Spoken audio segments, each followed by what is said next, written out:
समाजामध्ये थोडा स्टडी करता तेव्हा तुम्हाला जाणवत असेल की बऱ्याच वेळा मुलं मुली मोठे झालेत, वय झालंय, पण लग्न जमत नाहीये. लग्न झालंय पण मुलं होत नाहीये.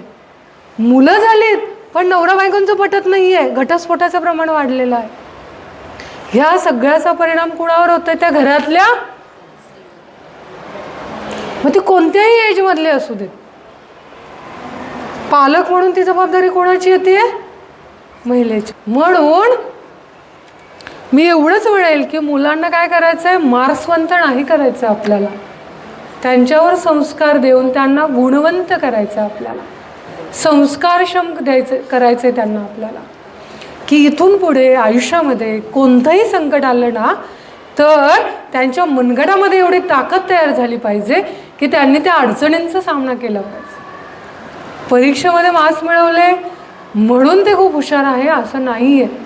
समाजामध्ये जेव्हा जातील ना तर तेव्हा प्रचंड समस्यांना, अडचणींना त्यांना तोंड द्यायचं आहे.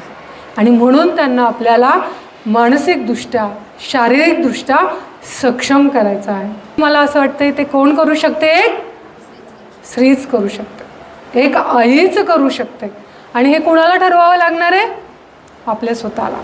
आणि तुम्ही जर आता त्यांना सक्षम केलं ना तर तुमचं भविष्यातलं पालकत्व तुम्ही काय करणार आहे? मजबूत करणारे आहात आणि तुमचं आयुर्मान वाढवणार आहे.